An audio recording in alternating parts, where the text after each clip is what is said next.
This lecture is brought to you by CNCB Academy of Science and Technology. Visit us at cncbacademy.com. I am Devasis Sanyal, and today's lecture is Mathematical Physics for Ph.D. entrance exam. So I will be discussing problems which are generally asked in the Ph.D. entrance examinations.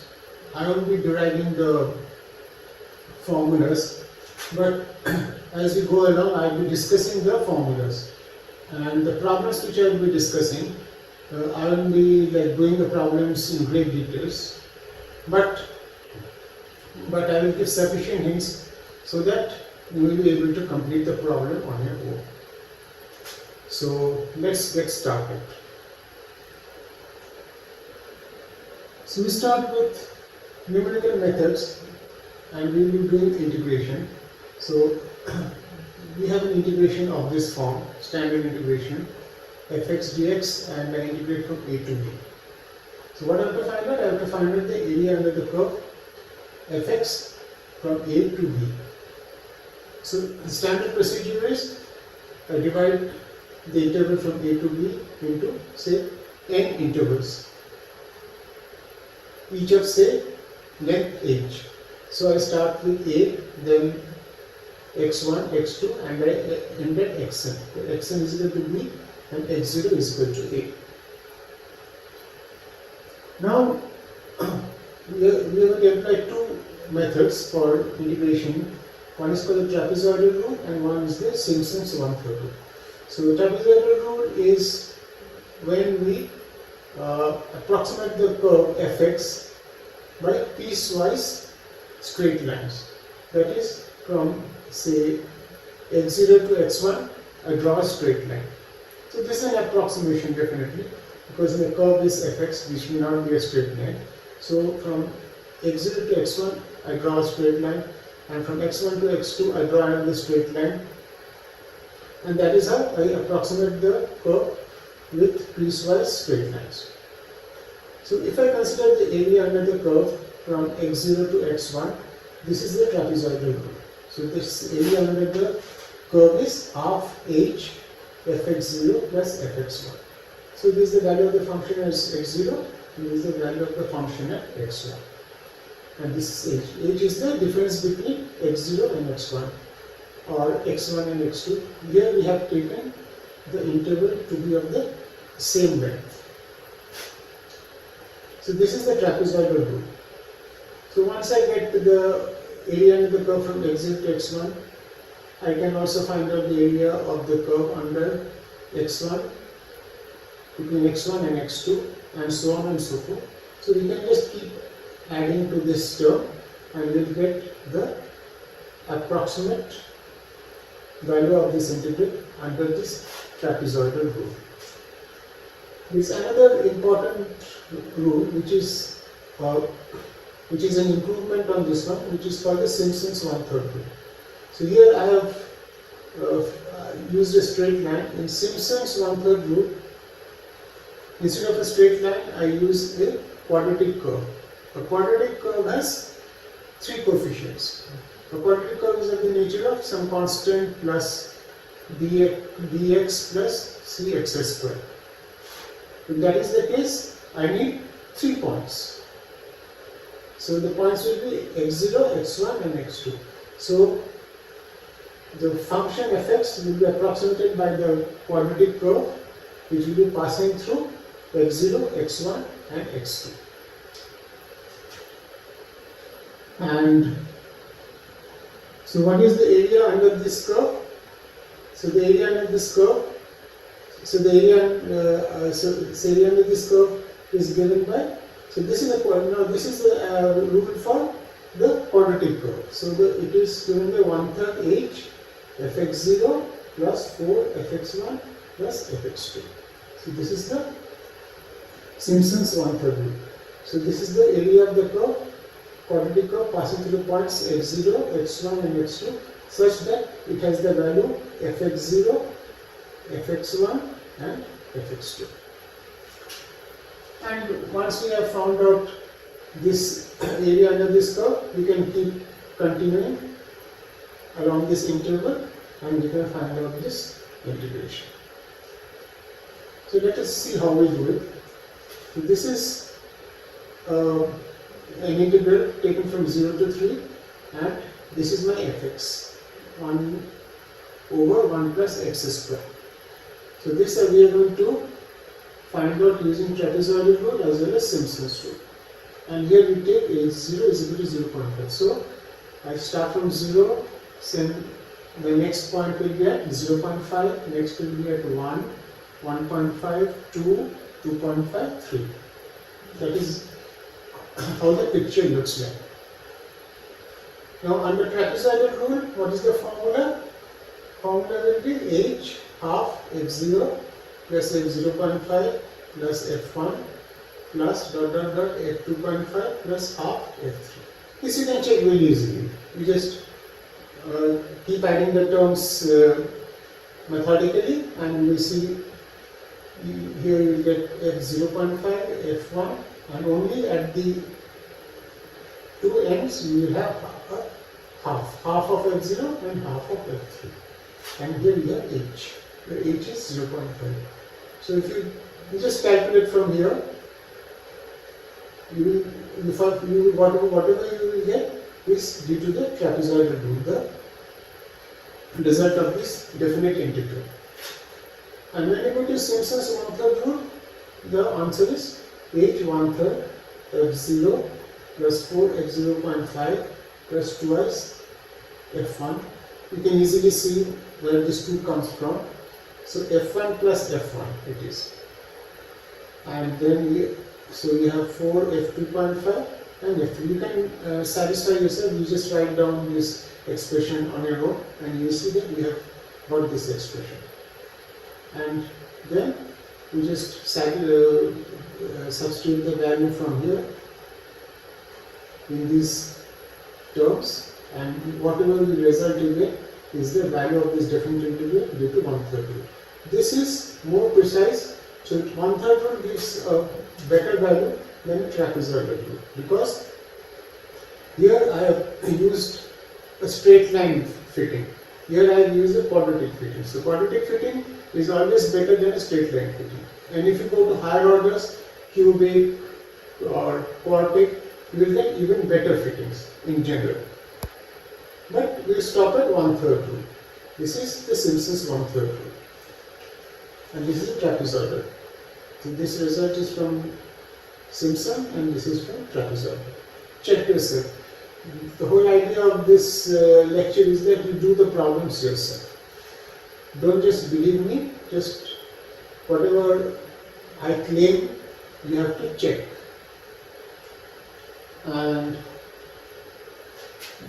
And then we will go to differential equation, solving of differential equation. And here it is, we will use what is called, we will discuss what is called the Runge-Kutta method. So here the differential equation is dy dx is equal to some function x and y. So y is a function of x. So analytically what you want to find out is y as a function of x from this differential equation, subject to some initial condition. So y at some particular x is given, and from there you have to find y at some other x. So this you have to do iteratively. So you start from some given x, then you go to the next x, find y, then you go to the next x and find y, and that is how you reach your final x, and from there you find out what is the value of y. So how do you do it? This is standard Taylor expression. So here I start with, so this is my starting value y and here, and I want to find the next value at the next x. So the next x is placed at a distance h. So this is y at say xn, this is y at xn plus h. H is the increment in x. So x is increased in steps of h. xn plus h, xn plus 2h, xn plus 3h, like that. So the first increment yn plus 1, so the value of y at xn plus h is equal to y at xn plus This is standard Taylor series, dy dx h plus d2y dx square h square plus this is h cube and then you get h4 term. So if I stop here, then whatever result I get for yn plus 1 is correct to the order h. And if I stop here, then whatever value of yn plus 1 I get is correct to the order h square. So like that, if I stop here, whatever I get is correct to the order h cube. And if I stop at the next term, it is h4 term, whatever value of yn plus 1 I get is correct till order h4. So our intention will be to calculate yn plus 1 to various orders. And so the first order is the least accurate one. So yn plus is the yn plus, you can see here dy dx is f. So this is the RS limit. So this is the crudest approximation you get of yn plus 1, yn plus h f xn plus 1. Next is, so this is the first order in h. So here it will be second order in h, whatever it is. So what is the expression? So you want an expression which is correct to second order in h. It will be yn plus 1 is equal to yn half k1 plus k2, where k1 is h f xn yn and k2 is h f, where xn is increased by h and yn is increased by k1. This you can check yourself.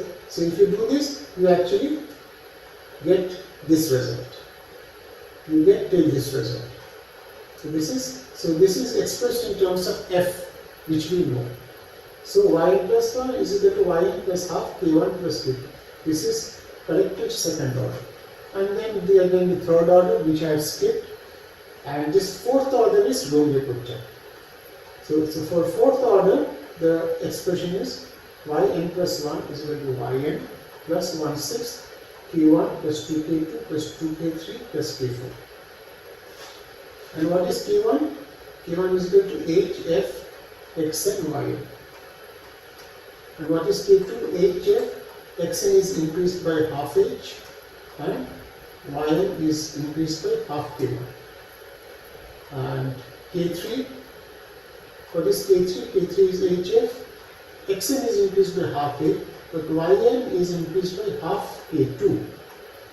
And k4 is hf xn plus h and yn plus k3. So if you use this expression, then yn is equal to 1/6 k1 plus 2k2 plus 2k3 plus k4. If you this expression actually gives me this yn plus correct to order h4. Then those who do numerical analysis and when they solve this kind of differential equation, they usually go for this Rome-Cutter method, which is correct to fourth order. So this is the expression they use. And in order to use this expression, you have to calculate k1, you have to calculate k2, you have to calculate k3, and you have to calculate k4. So let's look at an example. So here, what we have to find the value of y at x is equal to 0.2, where y is given at x is equal to 0, and the value of y is 1. And the differential equation we are solving is dy dx is equal to x plus 1. So this is my f x1. And we have to use Rome-Cutter fourth order. And this is my h also. So what is that? So I have to calculate k. So k, this is my value of just k1. Just go back and see what is k1. Then k2. So this is my x and this is my y. And then this is k2. So this is my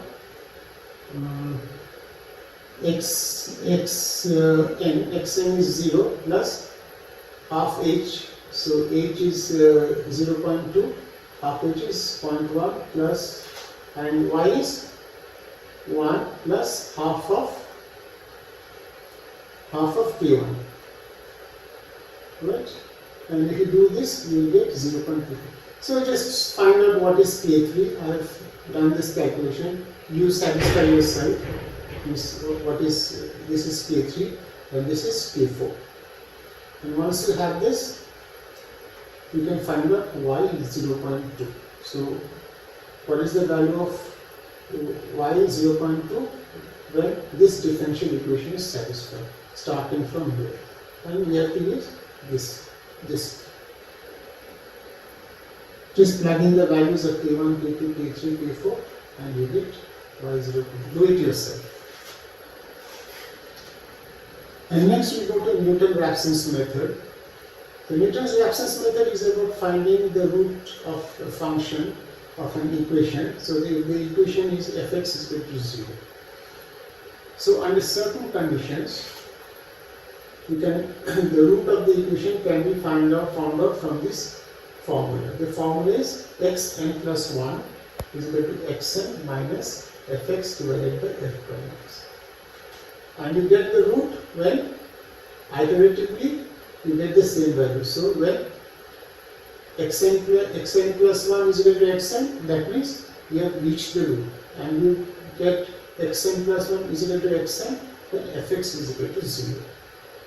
So you start from some seed value and you keep doing this. So you go from xn plus 1, so you plug in this xn plus 1 here, and what you get is the next iteration, and you keep doing this until this xn plus 1 and xn does not change, and that is where you know that you have found out the root of the equation. So let us do this problem, one problem. Find the value of the root you get after the second iteration for this. So this is my fx is equal to 0. I want to find out the root using Newton's-Raphson method. So let us start from 0. So after 2 iterations, let us see where we get. So one of the roots you can see clearly is x is equal to 1. So let's see if we can reach a value close to x is equal to 1. Okay? Okay. Let's see. Okay.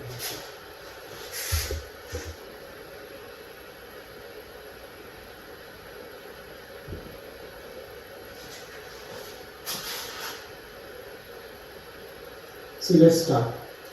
So you can see, you can start from y0 is equal to 0, y1. So f0 divided by f prime 0. So f0 is 2 and f prime 0 is minus 3. So you get, after first iteration, you get 0.667. Now this 0.667 is my new yn. So here, so the next iteration will be f, function of f at this x, which is 0.44, and f prime evaluated at this x, which is minus 1.667. And if you calculate, you get 0.933. So after second iteration, we get 0.933. Maybe after two or three iterations, will be very close to 1. So this is how Newton's-Raphson method acts. Okay, so let us see what's there in the next slide. Okay, so here there is a problem on probability. So we have a function x which is defined in between minus infinity and plus infinity, and the probability density function, which is PDF, for this function is defined as Px is equal to some constant into e to the power minus b modulus x. So what is the relation between a and b? So, and next problem is find the cumulative distribution function for x, for some x which lies between minus infinity and 0. So let's move to the solution. Okay. So how do we find out this one? So we have to first use the normalization condition, because this PDF should be normalized to 1. So minus infinity to 0 dx a e to the power dx, because it is modulus x here, So when x is negative, in the negative region, so I can substitute modulus x by minus x. So it becomes dx a e to the power dx plus, and when I am in the positive region, then x is between 0 and infinity, I can write it as a e to the power minus bx. So this whole thing should be 1. And if you evaluate, find out what is a by b. I think it should be half, maybe half. You just check yourself. And what is the CDF for minus infinity? So for what is the cumulative distribution function? That is, what is the probability that this my value lies between somewhere between minus infinity and x, where x is a negative quantity. And for that I have to do this integral, and since I am in the negative region, for modulus x I will write minus x. So I have to do this integration, dx a e to the minus bx. Remember, x is a dummy variable. I am being a bit shoddy when writing x. I could have used some other variable like z or something like that. But anyway, x is a dummy variable. This is not a dummy variable. So whatever, this is a function of x. So you do this integral and find out what the value is. So that will give me the cumulative, that will give me the CDF for a value of x which lies between minus infinity and c. Okay? So let us go to the next slide. So in probability there is called cumulative density function and there is probability density function. So these two are different, they are not the same. So cumulative density function, we have to do the integral over probability distribution. So probability distribution is, so Px dx is the probability that the value lies between x and x plus dx. And if you integrate, there will be some lower limit and this is upper limit. Upper limit is x, the lower limit will be some quantity. So this is a function of x. Again, I am being a bit shoddy. Remember, x is a dummy variable. So this is a function of x. So CDF is a function of x.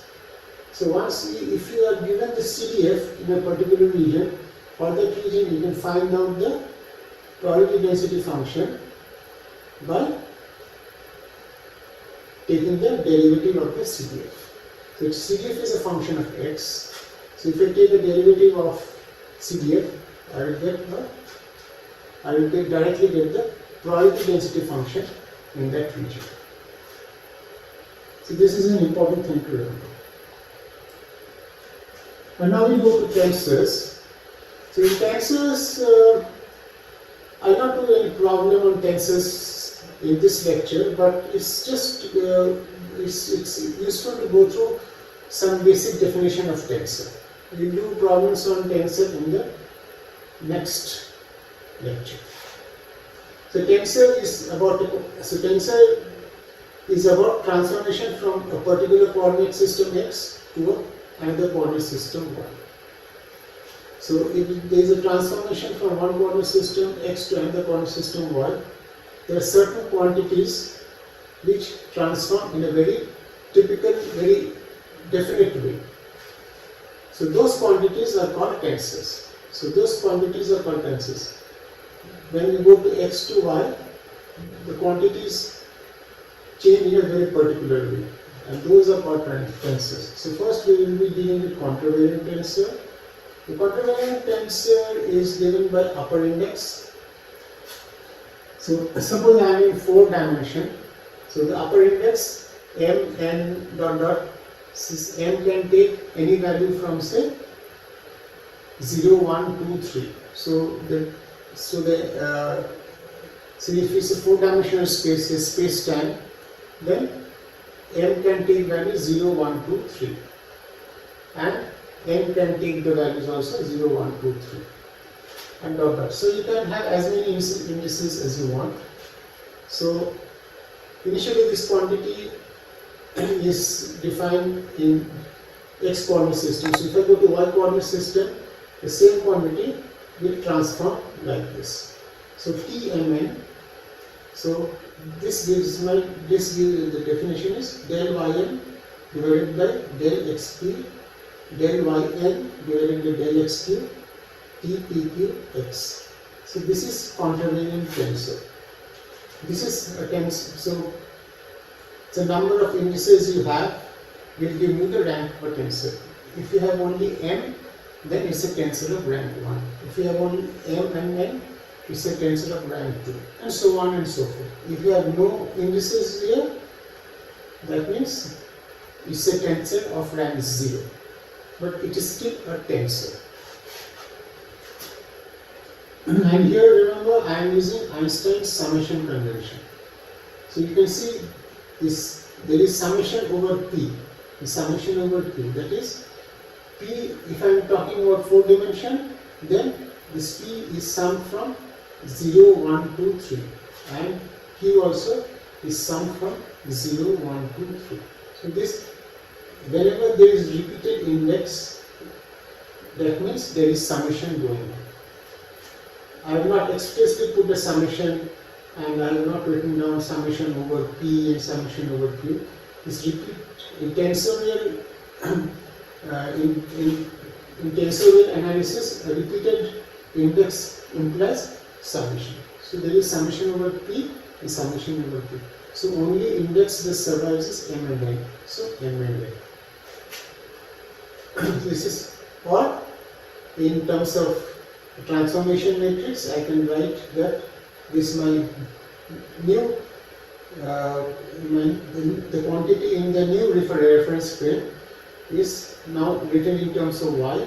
So it is given as some transformation mn, and in this is superscript, subscript you have pq, and we have t pqx. So there is summation. So if you have only 2 indices m and n, then this quantity has 16 entries, isn't it? 4 into 4. You will have 16 entries. This tensor has 16 entries. So, and if we are working in 3-dimensional space, then this tensor will be having 9 components, 3 into 3. That is how it is. So once we have contravariant, there is also covariant tensor, which is determined by, which is given by lower index, m and etc. Here, the transformation between the t takes place like this. So here, so we have, so this is in x, so this will be defined in terms of y, and how the transformation takes place is through this x del xp del ym del xq del ym, and then there is summation over pq, repeating index, or in notational form I can write like this. This is covariant and this is contravariant. Remember, you can see how the difference. And we have something called contraction of tensors. So C and Q, suppose, so if you have 2 tensor, this is a contravariant tensor, this is a covariant tensor, but here the index is given by mn, here it is given by nq. See, there is a repeated index. Repeated index means there is summation over m taking place. As soon as that happens, that means this resulting quantity is also a tensor, but with a lower rank. Okay, so what we have is a tensor, but with my index n and q. This m index is gone. Okay, this m index is gone. It is summed over. So the new rank of this tensor will be the number of indices here plus number of indices here minus 2. That will be the rank of this tensor. And there is something called metric tensor. So suppose we have 2 points in space whose the distance between the points is infinitesimal. So the dy's are given. So the difference in the coordinate of the 2 points. So dyms and dyns are given, the various components. Then the distance between the 2 points in general is given by gmn dym dym. You can see there in general there can be a cross product, right? There will be, so m and n can combine as long as gmn is not 0. If gmn is 0, then this term will not be there. This happens when you are working in Cartesian coordinates, then what you have? Dx square plus dy square plus dz square. In that case, there will be no cross term, and this gmn will be a delta function, Kronecker delta. But in general, when we are talking of special theory of general theory of relativity, this gmn is a complicated structure. It may not be diagonal, and it depends on the coordinate system also. So this may not be diagonal. So there will be cross terms.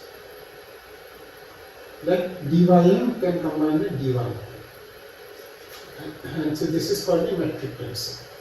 So this is a very important quantity in general theory of relativity.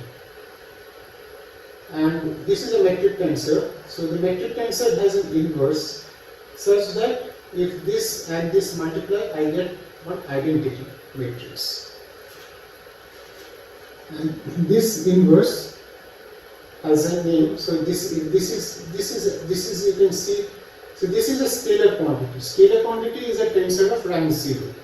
That means a scalar has one specific value in every coordinate system. It does not matter in which coordinate system you go, the scalar has the same value. If it's 5 in one coordinate system, it will be 5 in every coordinate system. So G inverse G is equal to 1. So this is a tensor. And this is also a tensor, but this is covariant tensor. This is a contravariant tensor. This inverse is a contravariant tensor, because if this is identity matrix, this is delta ik. This is also a tensor. You can show that delta ik is a tensor. This is a tensor. So this is also a tensor. This is a contravariant tensor. The contravariant tensor is nothing but the inverse of G. So the metric tensor is the inverse. So the contravariant form is the G inverse. Where we don't write inverse deliberately. We ignore the inverse. Instead of that, we write it in the contravariant form.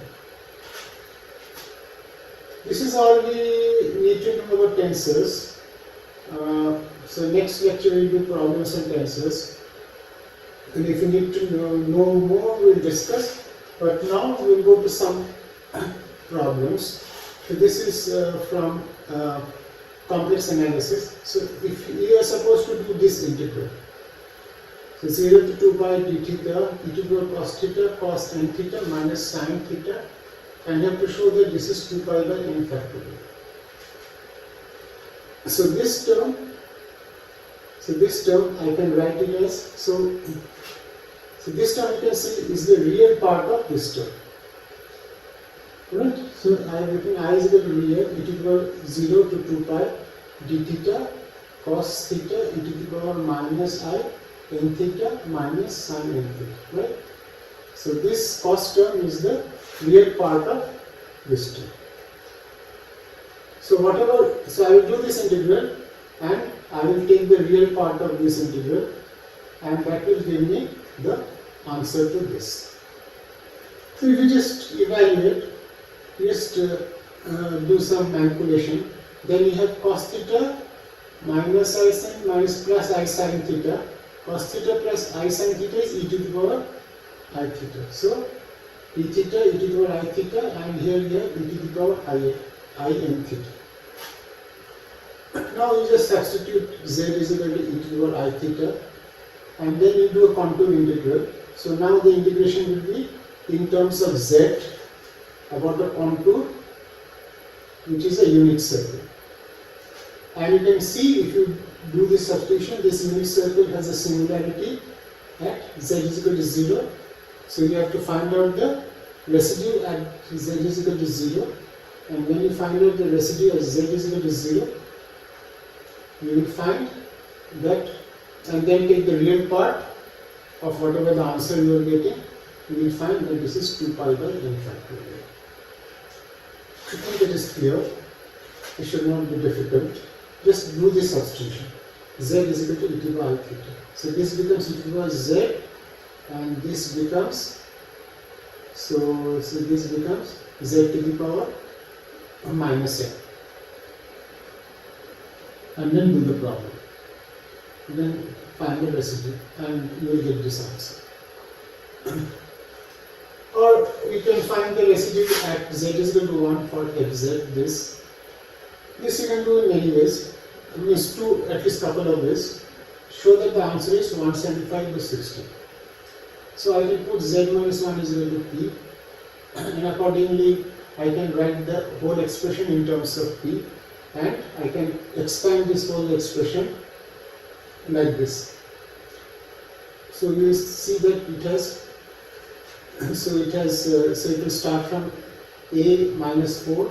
This is the coefficient of p to the power minus 4 plus coefficient of p to the power minus 3 plus coefficient of p minus 2 plus coefficient of minus 1. Yes, a coefficient at p of p to the power minus 1 and so on and so forth. So what we are interested in? We are interested in a minus 1. Let's check. We just write like this, expand it, and you will see that this a minus 1 is 175 by 60. Or you can do it in another way. So you multiply this by z to the power minus 1 to the power 4. You take derivative 3 times, say 4. So you will have to take one less derivative. Divided, so, and then take the derivative of z is equal to 1.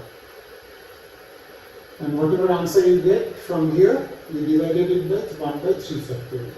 So if instead of 4 we had 5, so here you have to put 5, here you have to put d4, dz4, and here you have to put 1 by 4 factorial. So that is the recipe. If you want to do it this way, or you can do it this way. It's up to you. And the problem is you have to find fz. The fz is given by this contour integral. So this is the function I am integrating. So this is about a contour where the contour includes z. So what is the, so z is equal to 2 minus n. So this is simple. You use Cauchy's theorem. Right? You use Cauchy's theorem and your answer should be like this. It's a 1 or 2 line problem. So this function should be z square minus 2, and z is given here. So you just have to do the rest and you can find out the answer. Next is about Legendre problems. So the Legendre polynomials P and X, where n can go from n can be 0, 1, 2, satisfy the orthogonality condition of this. Right? Okay, I forgot one delta function here. So when n and m are equal, this is 0. Right? Only when n and m are equal, it is 2 by 2n plus 1. So here is a delta nm. There is a chronicle delta here which I forgot. So on the interval minus 1 to plus 1. And how do I find P and X? P and X can be found out from this Rodriguez formula. Now the question is, you have to evaluate the definite integral minus 1 to plus 1, 4x cubed minus 3x squared plus 2x plus 4 p3x. So what is this value? So this is a standard problem. So this is a polynomial of order 3. This is cubic, So I can write this polynomial as A P0 plus B P1 plus C P2 plus D P3. So you can find out P0, P1, P2, P3 from this expression. And once you have found out, you put it in here, compare the coefficients, and once you compare the coefficients, you get A, B, C, D. Once you have found A, B, C, D, just instead of this expression, you write this expression, use the orthogonality condition. This is 2 by 2n plus 1 delta mn. There is a delta, Kronecker delta function here, which I have forgotten. I'm sorry for that. And if you use the orthogonality condition, then you can see. So if it is P3, so only expression, the only contribution will come from D, right? Because P2, P3 will give me 0, P1, P3 will give me 0. So you just find out what is the answer. So this is the answer. Okay. This is what we will get. 16 by 35. I think so. Yeah.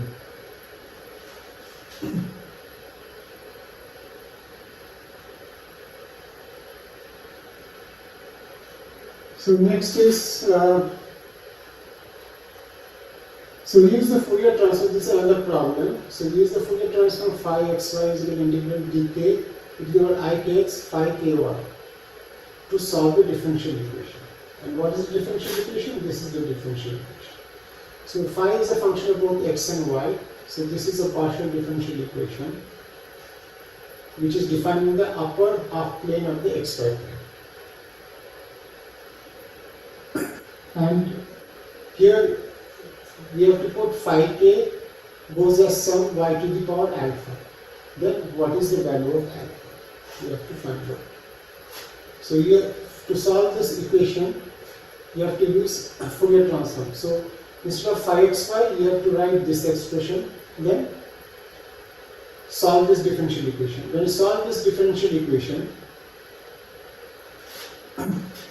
using this Fourier transform, so this is phi k with y dk e to the power ikx. This is the Fourier transform. So phi ky is the Fourier transform of phi xy. So here I am integrating. Oh, so x is not there. So phi ky is the Fourier transform of phi xy. With respect to x. So if you solve this, you will immediately get, if you just substitute this thing here and do the differentiation, you will get something like this. d2 phi k dy square plus k square y square phi k plus k square y phi k. All these are functions of y also. I have left out y equal to 0. Then you put yk is equal to yk goes as y to the power alpha. And as you substitute this, you will see you have got an algebraic expression for alpha, which is with that expression will be quadratic in alpha. Once you get a quadratic form of alpha, you can immediately calculate it and alpha and check whether this is your answer. Okay. This should not be difficult. I have already given the recipe how to do it. And this is two independent vectors ut and vt which are not initially parallel to each other, satisfy this relation. So dut cross v minus dvdt cross u is equal to 0. The area of the parallelogram formed by u and v is given by 80. So this u and v form a parallelogram. The value of the parallelogram, area of the parallelogram is 80, and nt being a unit vector normal to the parallelogram. So the parallelogram has area and it has a, so this n unit vector is normal to the area. Then show that both AT and MT are quantities. This is very simple. So you just do, so what is the vector area? Vector area is u cross v you take the differentiation, and as you take the differentiation, you actually see you are getting this expression. So actually dAdt is what?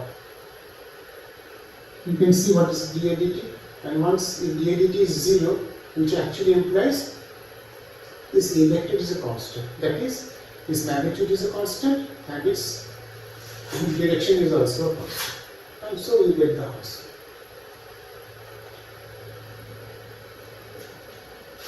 We will go to the next problem. So this is a problem about a box consisting of an infinite number of black and white balls in the proportion p is to p to the power p and p is to 1 minus p. 3 balls are drawn at random without replacement. The probability of there being 2 red and 1 white ball is maximum when p is equal to 1. This is not a difficult problem. So here you can see, you can take p to be the probability. So the probability of choosing a black ball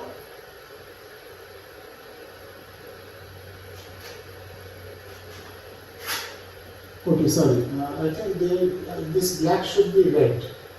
Okay, so a box consists of an infinite number of, I think, red and white balls. So black is red in the proportion p is to 1 minus p.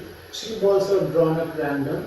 Then the probability of there being 2 red and 1 white ball is maximum when this. So this is black is actually red. So black is the new red. I have made a mistake here. So you can see there are infinite number of balls. So since there are infinite number of balls, so you can as well imagine that the balls are drawn with replacement. It does not matter whether they have been replaced or not replaced, since there are infinite number of balls. So the probability of drawing 2 red balls and 1 white ball will be 3c2 p square and 1 minus p. This is the probability of drawing 2 red balls, and this is the probability of drawing a white ball. And this is the number of combinations that's possible, 3c2. And you have to maximize this. And just that means you know what to do. You have to differentiate with respect to p and do the rest, and you will see that the answer is p is equal to 2 by 3. This is a simple problem. Show the eigenvalues of the matrix are 0, 0 and a square plus b square plus c square. So that means you have to solve this determinant equation. A square minus lambda, b square minus lambda, c square minus lambda is equal to 0. So even without doing any trick, we just calculate this and you will get 0, 0 and a square plus b square plus c square. This you can check this. This is a problem on Green's function. The Green's function for a differential equation d2x dt square plus x is equal to ft. So this is the source term. Satisfying the initial condition x0, that is x at t is equal to 0 is equal to dx dt at t is equal to 0 is 0. That is x at time 0 is 0 and dx dt at time 0 is 0. If that is my initial condition, then the Green's function is, it is given, is 0 when t is less than tau, and when t is greater than tau, it is given by sin t minus tau. So, and now they have asked, show that the solution for ft is equal. So now my ft is a step function, theta t. And you have to show that the solution when ft is a step function, the solution is 1 minus cos t. And this we have to, for this we have to use this Green's function. So what is the Green's function? Green's function is a solution to this equation. d2x dt square plus x. So at time t is equal to tau, there is an impulse.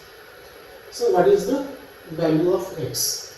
So here you can see that x is 0 at time t is equal to 0 and dx dt is 0 at time t is equal to 0.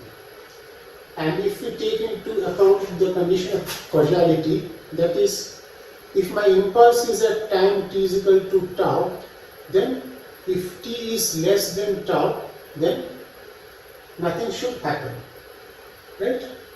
Nothing should happen to the system. So if it's at x is equal, so if x0 is 0, then x remains to be 0 and dx dt also remains as 0 as long as t is less than tau. That is, the system has not been disturbed.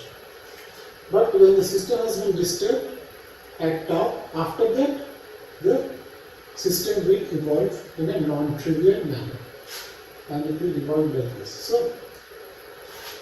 So this is the Green's function is the solution for this differential equation. So if my differential equation, so if my ft is a step function, then the theory of Green's function tells us that the solution is d tau g theta, so g t tau theta tau, and there is integration over tau from 0 to infinity. But remember, if t is less than tau, so so t is given, so as long as your tau is less than t, the Green's function will contribute. So there is integration over tau.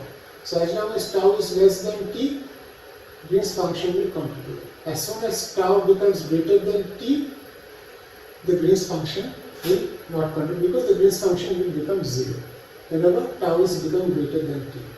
So actually my integration limit will be 0 to t d tau g dt tau theta tau. Right.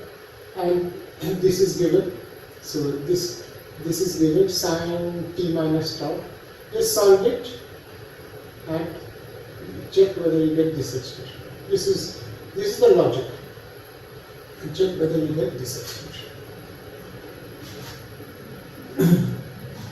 And now we go to solve any differential equation. So solve differential equation is your dy dx whole square minus d2y dx square e to the power y. The initial condition is y is equal to 0 and y prime 0 is equal to minus 1. This is my condition. So we have to show that the solution is this. How do I show? Here you have to just take a substitution, e to the power minus y is equal to p, and differentiate it twice. Once you differentiate it twice and put the boundary conditions or initial conditions, you will get this answer. Just remember, this is the substitution. Either minus 1 is equal to p and differentiate it twice.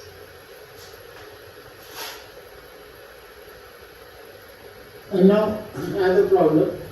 This is from numerical analysis. A function fx has the following values: f0 is equal to 1, f0.5 is equal to a, f1 is equal to 0, and f1.5 is equal to minus 5 by 4. Now if I do this integral from 0 to 1.5, I get 5 by 16 by the trapezoidal rule. So I am using trapezoidal rule to do this integration. Then what is a? So we have to find out what is a. We have already learned trapezoidal rule. Just put the values. So here h is, what is h? H is 0.5. Remember? F0 is 0.5, 1, 1.5. So h is, small h is 0.5, and we are given the points and the values. Just use the expression for trapezoidal rule and you get it. And I think the answer you will get is 7 by 4. Right?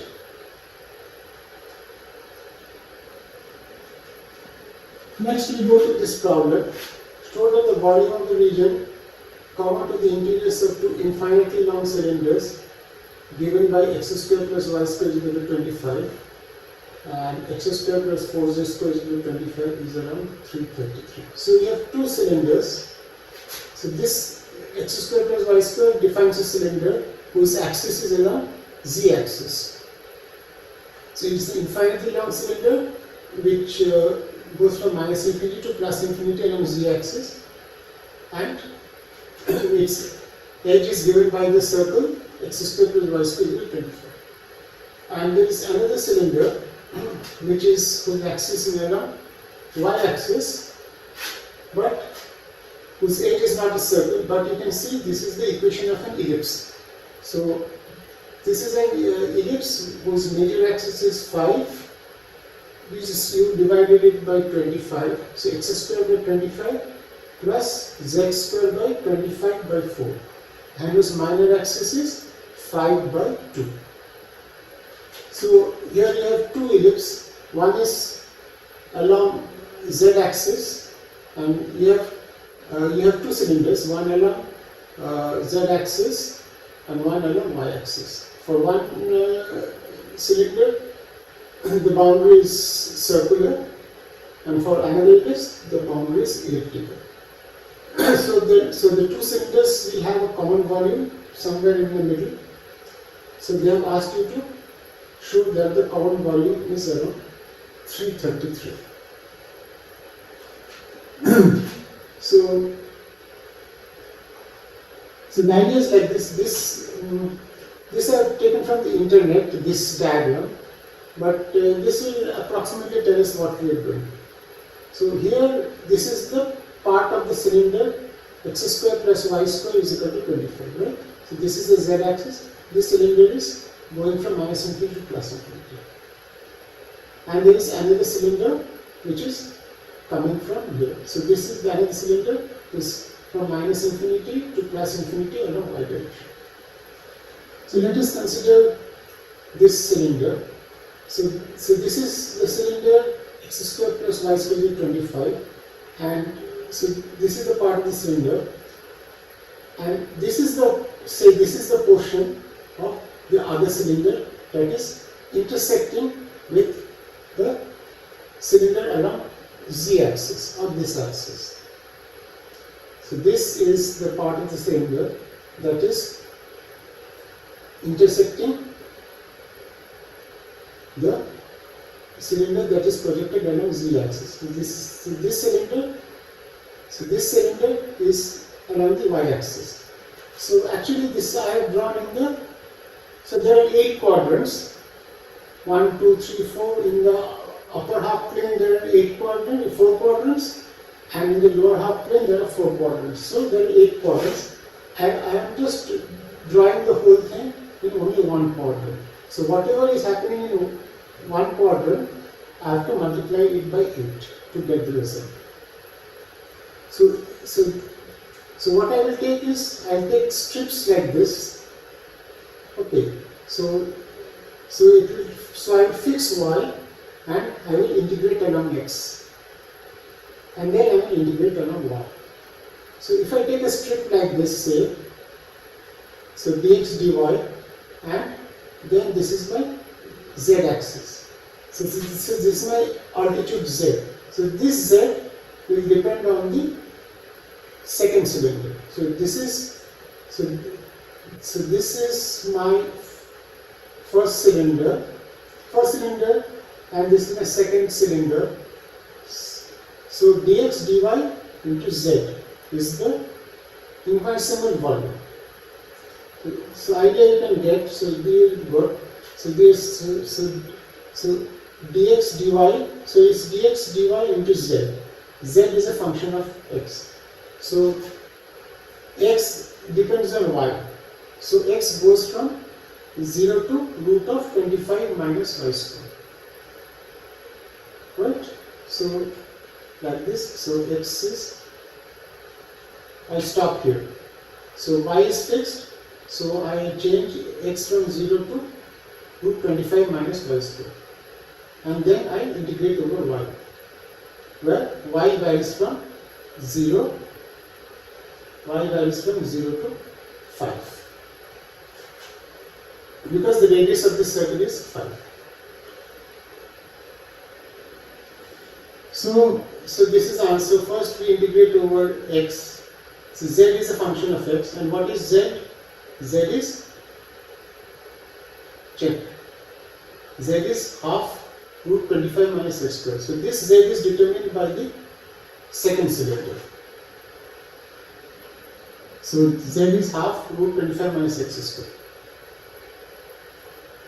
So this is I. So 0 to 5 dy, 0 to 25 minus y square dx z, where z is given by this quantity. So the required volume is 8I. So whatever I get by calculating this volume, I multiply by 8.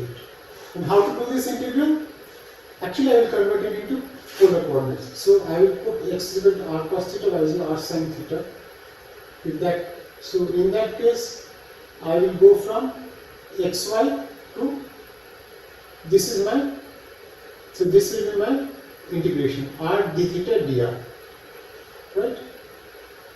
So now this is, r does not depend on, so r and theta are independent. So I am actually calculating in this way. So whatever I get, this volume I multiply it by 8 times and I will get the actual answer. So r goes from 0 to 5, that is the radius of the circle, and theta goes from 0 to pi by 2, because I am only, so theta is 0 to pi by 2.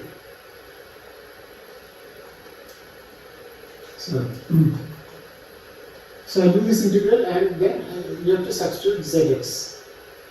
Okay, so you have to find out x is equal to r cos theta. So first you do the integral over r, and then you do the integral over theta. And here you have to write what is zx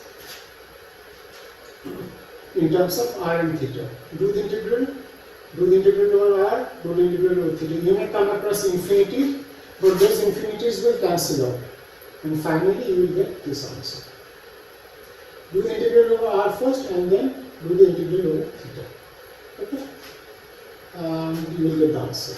And you may come across infinities, so but the two infinities will cancel out. And so you will get this answer.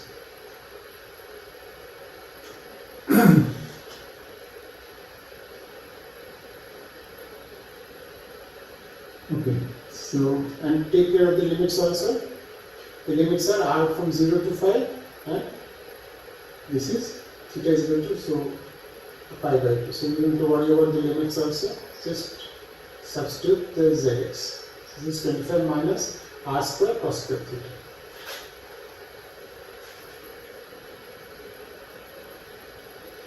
Okay.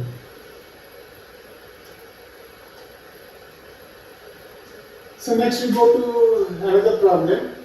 So a generic 3 cross 3 real matrix has eigenvalues 0, 1 and 6, and I is the identity matrix. Find the eigenvalue of I plus A transpose A, determinant A transpose A, and rank of A. So it's a real matrix, it has real eigenvalues. Okay, it has real matrix and it has eigenvalues 0, 1 and 6. So you can just say that it's real matrix and it is real eigenvalues, then it's a Hermitian. If it's Hermitian, then the matrix is symmetric, that is A transpose is equal to A. Right, so we'll assume that A transpose is equal to A. It doesn't matter, but we assume A transpose is equal to A. And if that is the case, then what do I get? So what we get is A transpose is equal to A. As generic real matrix is having real eigenvalues. So I will take the matrix to be symmetric. So what is the eigenvalue of this? Now remember, see U is a matrix. U is a matrix which diagonalizes A. That is, U inverse is diagonal, right? U A U inverse is diagonal. So we use that matrix U inverse, and on the left hand side I multiply by U, on the right hand side I multiply U inverse. So what do I get? And here this is identity. This is identity. So U A transpose U inverse. This is diagonal with the same diagonal matrix. Again U A U inverse is diagonal. We know how the diagonal matrix looks like. And again U I U inverse is identity matrix. So what will be the eigenvalue? So here I will get diagonal square, right? So I will get, from here I will get the diagonal elements as, so here I will get a diagonal matrix whose eigenvalues are 0 square, 1 square and 6 square.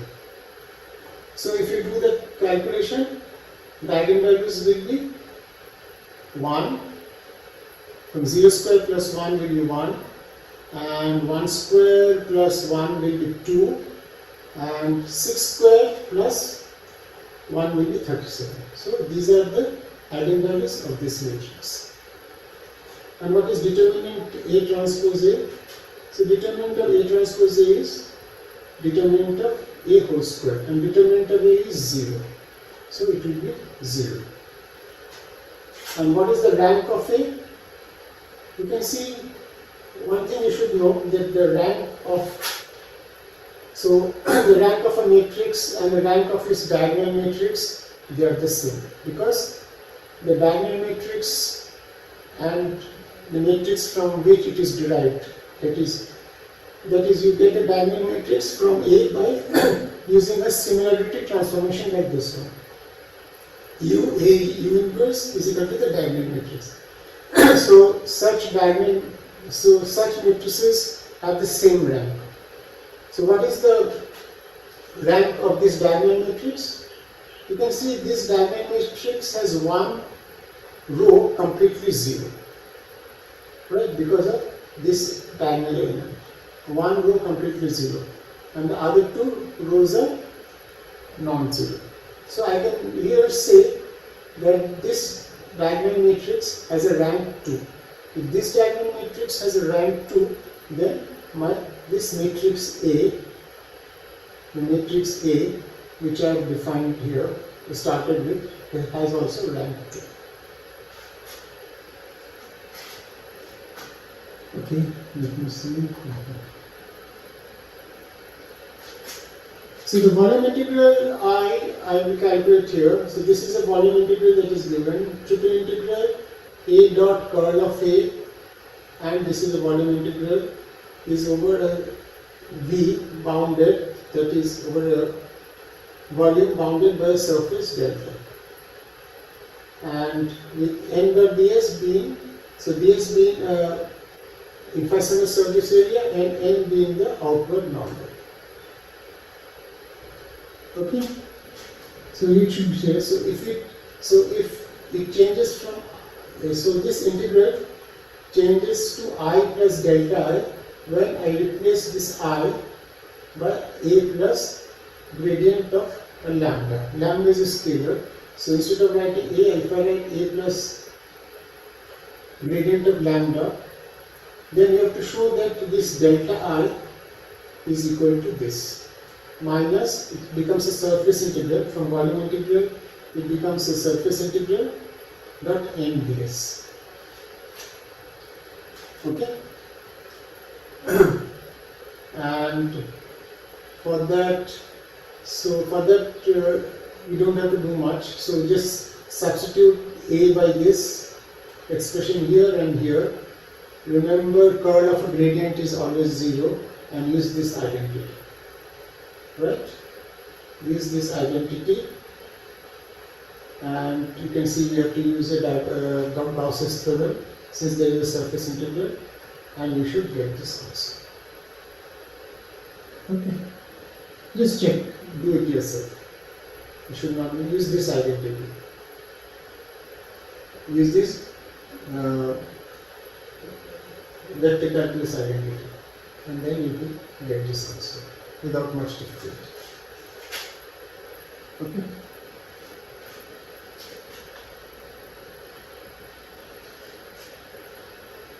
So we go to the next problem. Let's see. Okay. The equation of motion of a forced one-dimensional oscillator in the presence of a dissipative force is given by this. So find the particular solution. So this is the differential equation, and you have to find. So you have to find out the particular solution of this differential equation. So how do you find out? General solution you can find out from here. So what is the particular solution? So the particular solution to find out what we are going to use, we use this standard differential equation in physics. dx plus px is equal to q, where p is a function of t and q is a function of t. If this is given, then we know that the solution for x is e to the power integral pt, and then this is multiplied by this integral dt e to the power p dt cube, integral e to the power minus p dt, and then you multiply this with this integration, and that will give me x. You only have to know this. Once you know this, you can find out the particular integral. How? So this left hand side can be plus d plus 2 d plus 8 is equal to x. Say d plus 8 into x is capital X. So what we have is d plus 2 capital X is equal to ft. Now this is exactly in this form, where p is 2. So I can find out x is equal to e to the power minus 2t integration dt, then e to the power twice t ft. So that gives me x. So once I have x, that is I have d plus 8 into small x is equal to capital X. We have found out x. Then what is small x? Small x is e to the power minus 8t. Now it is again in this form, where p is 8 now. So e to the power minus 8t integration dt e to the power 8t, and this is capital Xt. We have found out what is capital Xt. Remember, there will be no integration constant here because we are finding out the particular solution. Complete this, and we will get the particular solution for this differential equation. Okay.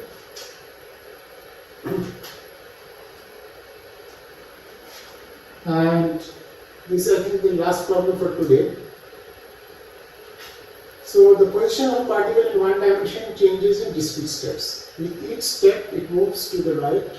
However, the length of the step is drawn from a uniform distribution from the integral lambda minus half w to lambda plus half w, where lambda and w are positive constants.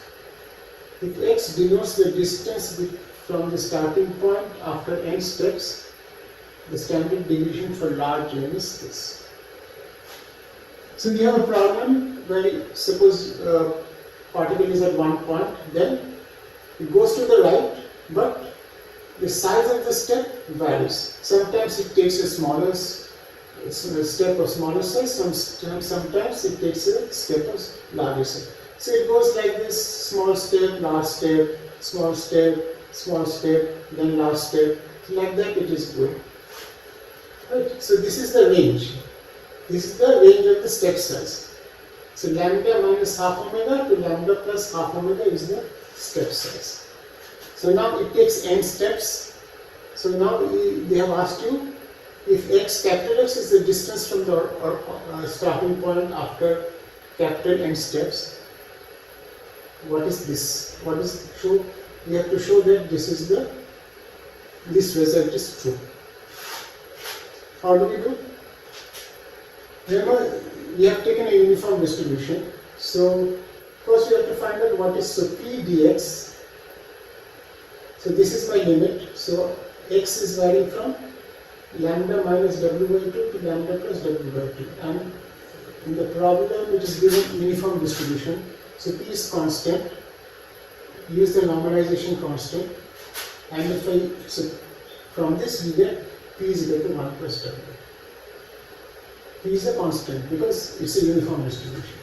Once I get p is equal to 1 by w, for each step, the average of x is x px, x p dx, and integration limit is the same. I have not written the integration limit here. Here it is lambda minus w by 2, here it is lambda minus w by 2, and here it is lambda plus w by 2. And this, we have to do this integral. P is a constant, so x dx, so x square by 2. Do this integral, and you will find out, put this limit, and you will find out average of x is lambda. Similarly, we can find out what is x square. So in order to find out x square, I have to do this integral. Again, I have not written down the integration limit. Integration limit here is lambda minus w by 2, and here it is lambda plus w by 2. And here x square, so x square is p dx. So p, I know what is the expression for p. Complete this integral, put the limits, and you will see you will get an answer like this: 1/3 3 lambda square plus 1/4 w square. So these are the results we are going to need in the next steps. Now what is x? X is given by this, x is a random variable, so it is given by sum of n variables, x1 plus x2 plus xn, correct? First step, second step is the nth step. So what I want to find out, first we have to find out x average.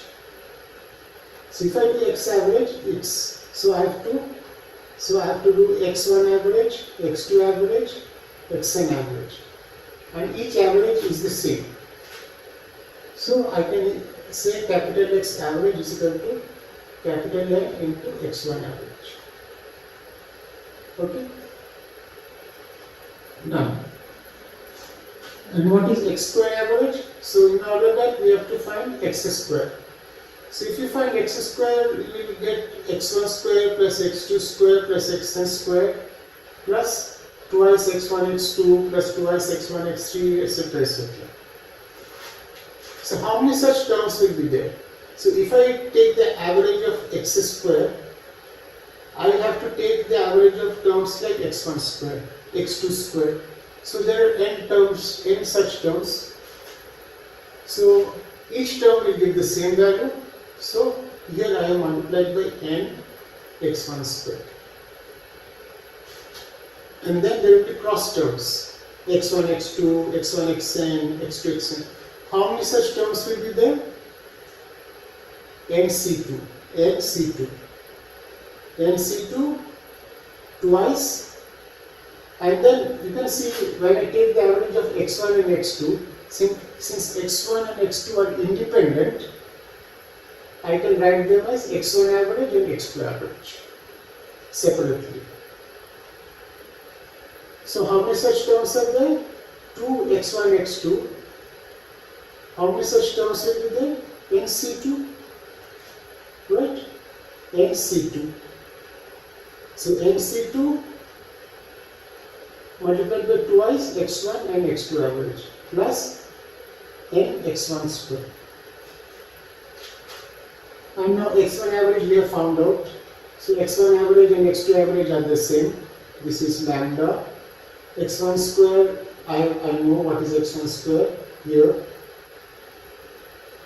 nc2, just what is nc2 we know. Do this calculation exactly. And if you do this calculation exactly, it's not difficult. What you will get is that, so what we get is, so this is x square minus x average square,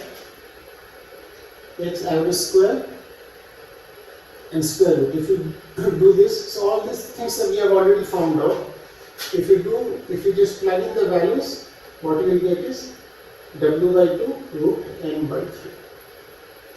Check yourself. That's why I have said I won't be doing the calculations, everything on the board, but I will give you sufficient hint so that you may be able to complete the calculations on your own.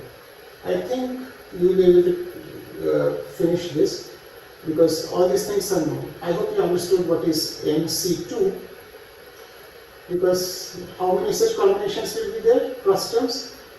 NC2, and the value of each such term will be of the form of twice x1, x2. Because if you take x1, x2 or x2, xn, take the average, we will have the same value. And that's how you get this answer. And that will be all for today.